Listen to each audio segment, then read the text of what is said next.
رات کے پچھلے پہر میں گہری نیند سو رہا تھا کہ اچانک میرے فون کی گھنٹی بجی۔ میں نے فون اٹھایا اور کہا، ہیلو، السلام علیکم۔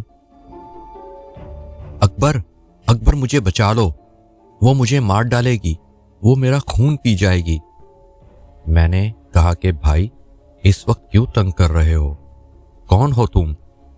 میں تمہارا دوست جاوید بول رہا ہوں، وہ میرا خون پی جائے گی۔ جاوید؟ تم کیا باتیں کر رہے ہو؟ کون تمہارا خون پی جائے گی؟ میرا اتنا ہی کہنا تھا کہ جاوید کا فون بند ہو گیا۔ میں نے دوبارہ فون جاوید کو ملایا، گھنٹی جاتی رہی مگر جاوید نے فون نہیں اٹھایا۔ میرا نام اکبر ہے اور جاوید میرا بہت اچھا دوست ہے جو میرے ساتھ بینک میں کام کرتا ہے۔ اس کی ابھی شادی ہوئی ہے اور میری بھابھی کا نام ثنا ہے۔ جاوید کی یہ فون کال سن کر میں بہت پریشان ہو گیا۔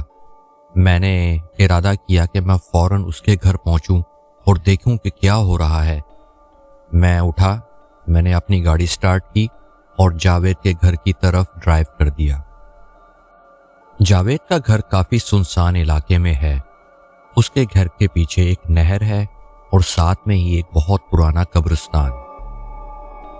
تقریباً آدھے گھنٹے کی ڈرائیو کے بعد میں جاوید کے گھر پہنچا۔ یہ دیکھ کر حیران رہ گیا کہ اس کا دروازہ کھلا ہوا تھا۔ میں دروازے کے اندر گیا لیکن کمرے کا دروازہ بند تھا۔ میں نے کمرے کے دروازے پر ناک کرنا شروع کر دیا لیکن کوئی جواب نہیں ملا۔ میں نے دروازے کو لات ماری اور دروازہ کھول دیا۔ یہ دیکھ کر میں حیران ہو گیا کہ جاوید پلنگ کے نیچے گرا ہوا ہے۔ میں بھاگ کر اس کی طرف لپٹا اور یہ دیکھ کر پریشان ہو گیا کہ جاوید اب اس دنیا میں نہیں رہا۔ میں نے گھر کا کونا کونا چھان مارا مگر ثنا بھابھی کا کہیں بھی پتہ نہیں تھا۔ اسی دوران میں نے تھانے کال کر دی اور انسپکٹر صاحب کو ساری حقیقت بتا دی۔ تھوڑی ہی دیر کے بعد انسپکٹر صاحب 2 حوالداروں کے ساتھ جاوید کے گھر پہنچ گئے۔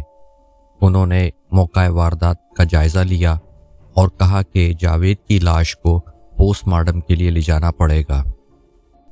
انسپکٹر صاحب جاوید کی لاش کو ایمبولینس میں ڈال کر ہسپتال لے گئے۔ میں اپنے گھر آ گیا پر میں سو نہیں سکا۔ باقی ساری رات جاگتا رہا اور اپنے دوست کے بارے میں سوچتا رہا۔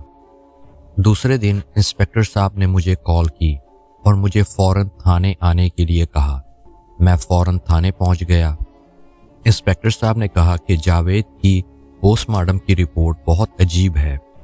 اس کی گردن پر 2 نشان ہیں جیسے دانتوں کے نشان ہوتے ہیں اور رپورٹ میں یہ بھی لکھا ہوا ہے کہ جاوید کی جسم میں خون کا ایک بھی قطرہ نہیں ہے۔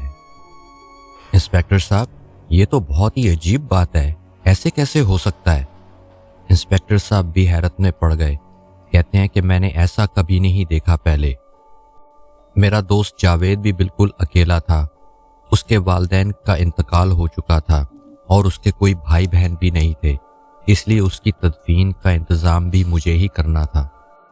پولیس ابھی تک اس کی بیوی یعنی ثنا بھابھی کی تلاش میں لگی ہوئی تھی لیکن ثنا بھابھی کا کہیں بھی کوئی پتہ نہیں تھا۔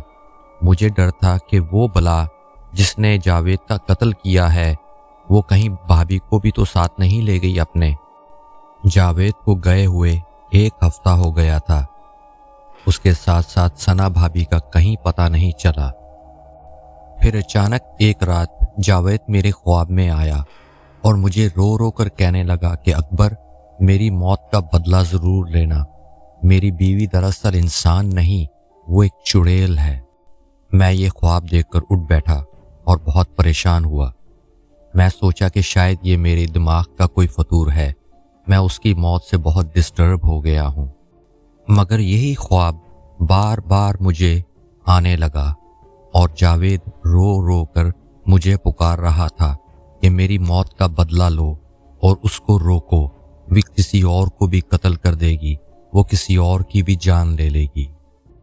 پھر میں نے اس خواب کا تذکرہ اپنے ایک دوست سے کیا اور اس کو ساری حقیقت بتائی۔ میرے اس دوست کا نام سلیم ہے۔ سلیم کو جب میں نے ساری حقیقت بتائی تو اس نے کہا کہ یہ معاملہ کچھ اور ہی ہے، ہمیں کسی اللہ والے سے مشورہ کرنا چاہیے۔ سلیم ایک بزرگ کو جانتا تھا جن کا نام بابا شاہ منور تھا۔ وہ بہت نیک بزرگ تھے، ان کے آستانے پر ہر وقت ہجوم ہوتا تھا، ہر وقت کوئی نہ کوئی آپ کی خدمت میں موجود ہوتا۔ خیر ہم نے پہلے کال کر دی تھی اس لیے وہ ہمارے منتظر تھے۔ میں نے ساری بات شاہ صاحب کو بتائی کہ کس طرح میرے دوست جاوید کا قتل ہوا۔ انہوں نے آنکھیں بند کیں اور منہ ہی منہ میں کچھ پڑھنے لگے۔ شاہ صاحب نے تھوڑی دیر بعد آنکھیں کھولی، ہماری طرف دیکھا اور کہا، اچھا تو آپ لوگ کیا چاہتے ہیں، اس لڑکی کی حقیقت یا اس کا خاتمہ یا اس کو کوئی سخت سزا دینا چاہتے ہیں؟ ہم نے شاہ صاحب سے پوچھا کہ آپ پہلے ہمیں بتائیں کہ وہ کون ہے اور وہ ایسا کیوں کر رہی ہے۔ شاہ صاحب بولے، وہ مکمل انسان نہیں اور نہ ہی مکمل چڑیل ہے، وہ ایک انسان اور چڑیل کے ملاپ سے پیدا ہوئی ہے، یعنی چڑیل کی بیٹی ہے۔ اس کا انسان باپ اس کو چھوڑ کر چلا گیا تھا جس کو اس کی چڑیل ماں نے مار دیا تھا، اور پھر اس چڑیل کو ایک ہندو نے چلا کاٹ کر اپنی قید میں کر لیا تھا۔ وہ چڑیل کی بیٹی بہت ہی معصوم اور بھولی بھالی شکل لے کر پیدا ہوئی ہے اور وہ اپنا شکار خود ہی تلاش کرتی ہے۔ اسی طرح وہ معصوم مردوں کو اپنی خوبصورتی میں پھنسا کر ان سے شادی کرتی ہے اور پھر ایک دن ان کا خون پی جاتی ہے۔ اس کے بعد وہ ہفتوں کے لیے غائب ہو جاتی ہے۔ پھر شاہ صاحب نے پوچھا کہ آپ اس کے ساتھ کیا کرنا چاہتے ہیں؟ آپ اس کو زندہ رکھ کر سزا دینا چاہتے ہیں یا اس کو ختم کرنا چاہتے ہیں؟ میں نے پوچھا، شاہ صاحب کیا اس پر گولی اثر کرے گی؟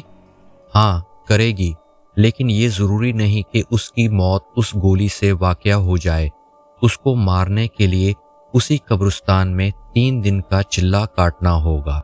میں نے شاہ صاحب سے کہا کہ شاہ صاحب آپ یہ چلہ کر کر اسے مار دیں۔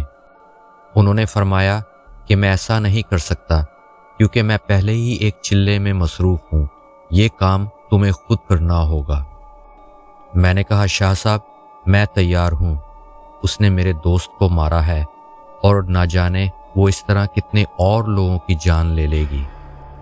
تو ٹھیک ہے، میں تمہیں کچھ پڑھنے کے لیے دیتا ہوں، تم کوئی پرانا قبرستان تلاش کر لو، اس میں ایک قبر کھودنا اور ہر روز اس میں بیٹھ کر یہ پڑھنا، اور جب تک یہ پڑھ رہے ہو اس قبر سے باہر نہیں نکلنا، چاہے میں خود ہی آ کر تمہیں آواز کیوں نہ دوں۔ بھلے میں آؤں یا تمہارا دوست آئے یا کوئی بھی تمہارا رشتہ دار آئے، تم نے اس قبر میں سے نہیں نکلنا جب تک پڑھائی کر رہے ہو۔ اور ہاں، دن بھر کسی سے بات نہیں کرنی، اور ایسا کرو اپنے کام سے بھی 4-5 دن کے لیے چھٹی لے لو۔ میں نے شاہ صاحب کی بات مان لی، لیکن میرا دل نہیں مان رہا تھا کہ ثنا بھابی ایک بے رحم قاتل ہو سکتی ہے اور ایک چڑیل کی بیٹی بھی ہو سکتی ہے جس نے اپنے ہی شوہر کا خون پیا۔ ٹھیک ہے شاہ صاحب، جس طرح آپ کا حکم۔ پھر میں قبرستان چلا گیا اور رات کے لیے جگہ تلاش کرنے لگا۔ جلد ہی مجھے ایک پرانے درخت کے پاس ایک پرانی قبر مل گئی۔ میں اس پر نشان لگا کر آ گیا اور کھانا کھا کر سو گیا۔ شام کو 5 بجے میری آنکھ کھلی، ابھی اندھیرا ہونے میں کچھ دیر باقی تھی۔ میں اپنی جگہ پہنچ گیا۔ وہاں پر میں نے حصار کھینچا تو میں نے اس قبر کے اندر بیٹھ کر چلہ شروع کر دیا۔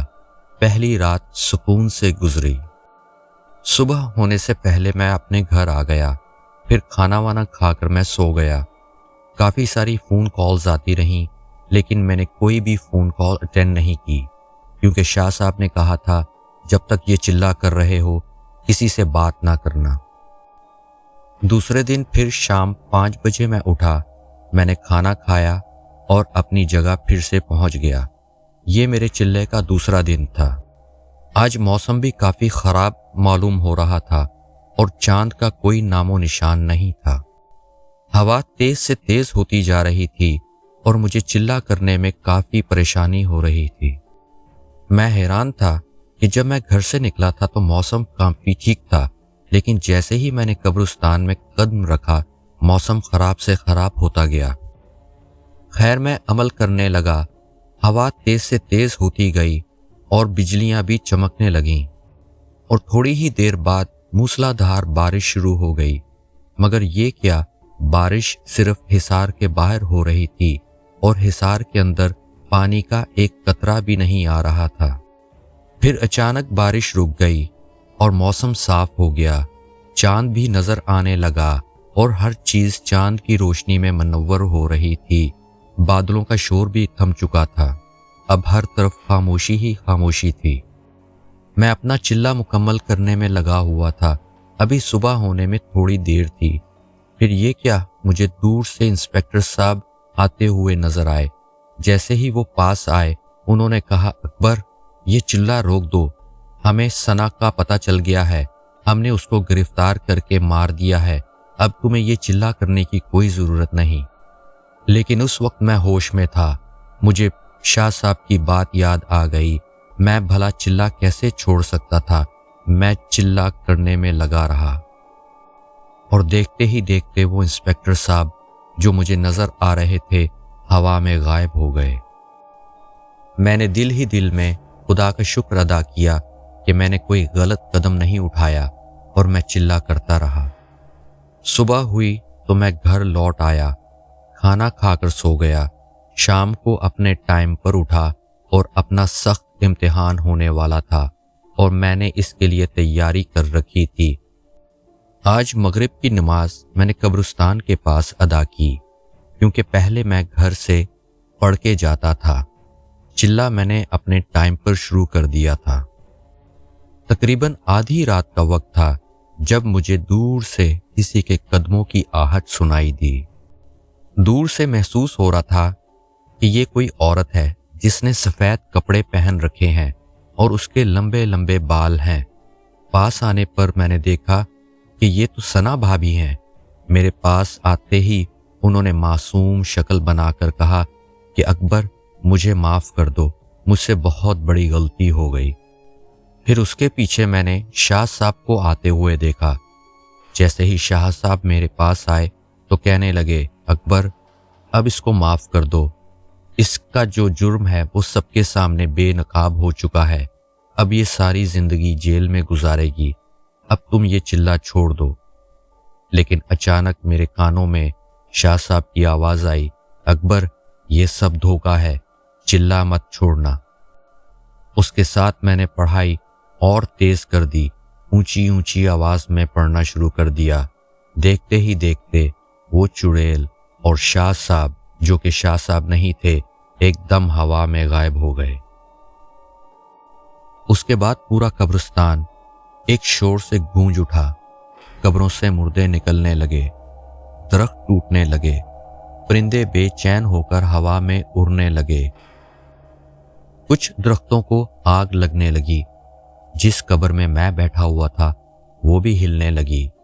مجھے اپنا عمل کرنے میں بہت مشکل ہو رہی تھی۔ پھر میں نے دیکھا ثنا بھابھی کے ساتھ کچھ لوگ میری طرف آ رہے ہیں، ان میں میرا مرحوم دوست جاوید بھی تھا۔ وہ سب مجھے کہنے لگے کہ ہم نے اس کو معاف کر دیا ہے۔ میرا دوست جاوید بھی کہنے لگا کہ میں نے اپنی بیوی کو معاف کر دیا ہے، اب تم یہ چلہ چھوڑو، اس کو تم بھی معاف کر دو۔ میں نے ان کی ایک نہ سنی اور چلہ یعنی کہ شاہ صاحب کی پڑھائی کو اور تیز تیز پڑھنے لگا۔ میرا ایسا کرنا تھا، ان سب نے پتھر اٹھا لیے اور میری طرف پھینکنے لگے۔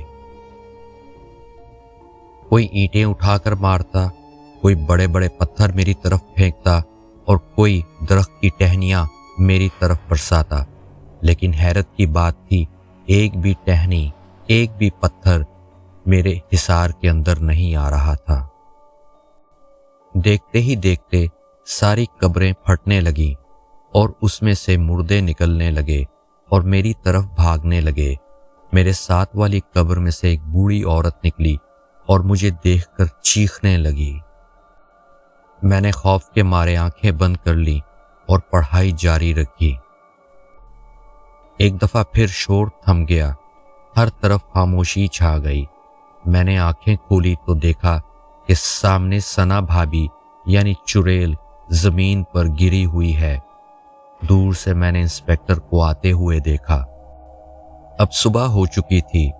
انسپکٹر صاحب نے بے ہوش ثنا پر فائر کیا اور اس کو ہمیشہ کی نیند سلا دیا۔ میں حصار سے باہر نکلا۔ ہم نے ثنا کی لاش کو تابوت میں بند کر کے بغیر جنازے اور غسل کے ہی دفن کر دیا، کیونکہ نہ تو وہ مسلمان تھی اور نہ ہی پوری انسان، وہ تو ایک چڑیل کی بیٹی تھی۔